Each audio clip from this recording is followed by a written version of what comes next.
So this is the Urban V8 Defender, and it's got a Miltech exhaust on it. So it sounds like this.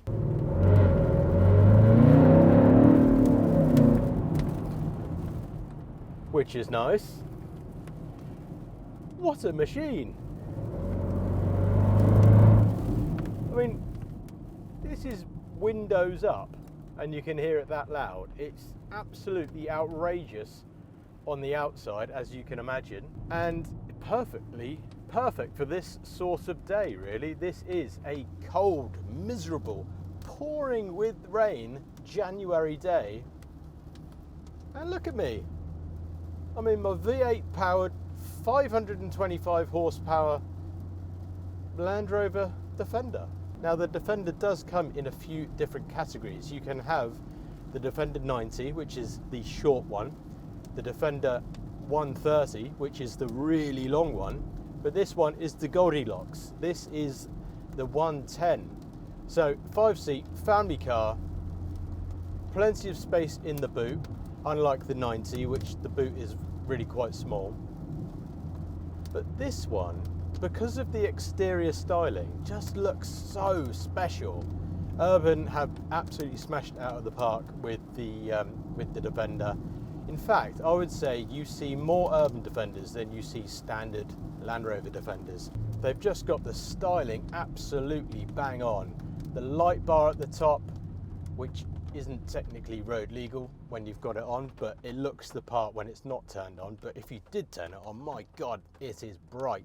The extra vents on the bonnet, the bulges, the vents on the side, the wheel cover, the spoiler, they've really done very well. This has got the extended wheel arches on it as well.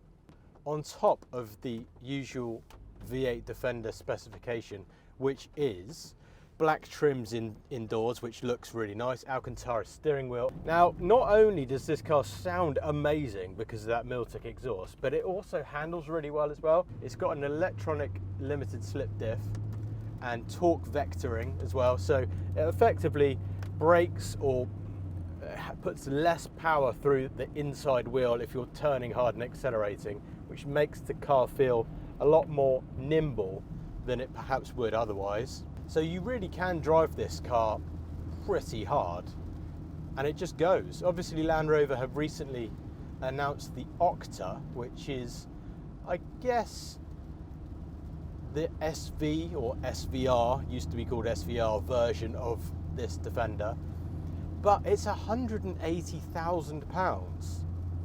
This car is around about £100,000 less, as a used example, with 18,000 miles on the clock.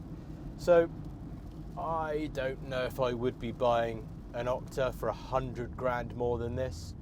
Yes, it has different suspension, which has been tuned to go off-road particularly well. It's raised up, and it's got Land Rover's own body kit on it, with the big wide arches and everything else.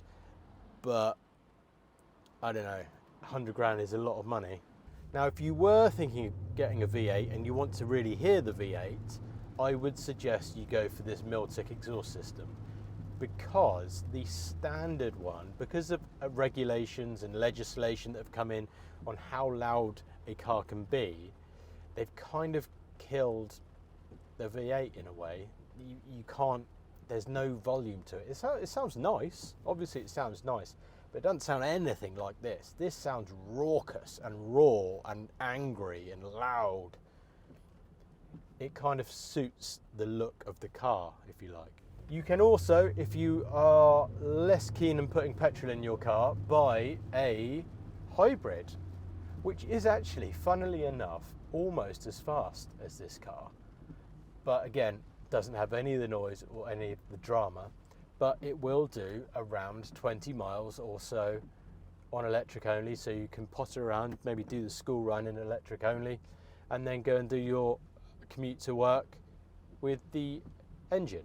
Or if you're going on a motorway, you can use that and then use the hybrid electric in town. You will probably have to charge that every single day, but if you're fine with that, then it's a good option. And you can also get this car with the Land Rover diesel engine as well, which is fine, and if you do a lot of miles, it's probably the best option. here's an interesting thought. How do you see this going in the future with diesel cars? Less and less manufacturers are making diesel engines now, or selling diesel cars. So are they going to hold their value in the future or just drop away? There could be an argument for them holding their value into the future, because if they're not making them, a lot of people still want a diesel engine. So how does this car drive? Well, pretty well actually. It's got very sorted air suspension, so it's actually really comfortable. For a Defender, if you ever drove the old Defender, get that out of your mind completely, because this is smooth and comfortable. It's not quite as comfortable or refined as a Range Rover Sport or full-size Range Rover, but it does a very good job. I like the utilitarian feel to the interior, even though it's a perfectly luxurious interior and comfortable and everything works. It just feels like a proper utilitarian car. Big buttons, actual buttons, knobs and things to twist. This car's even got heated and cooled seats, so it's not without good spec.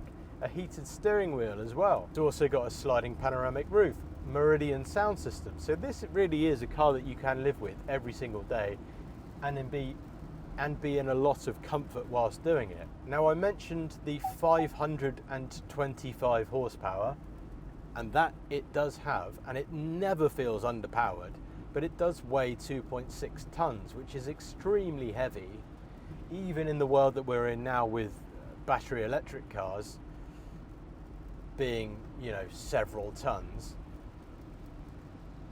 This is still a heavy car, but it kind of feels right in this car somehow. It feels solid on the road, it feels sturdy.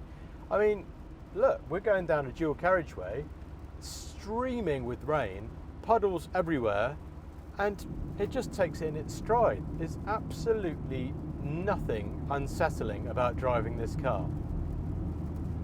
You really feel like it can cope with anything. And let's face it, this car really has been built to face anything. Although I suspect most owners, the muddiest they're ever going to get is perhaps a forest car park. Talking 0 to 60 times in this car does seem a little bit silly for a great big box, because that's what it is. It's a great big square box. But if you do want to do 0 to 60 in it, it will do it in 5.5 seconds, which is plenty fast enough.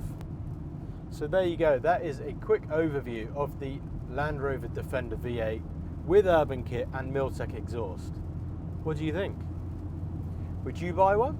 I think there's a lot of fun to be had with this car, especially when you drop it down a couple of gears and you can give it beans.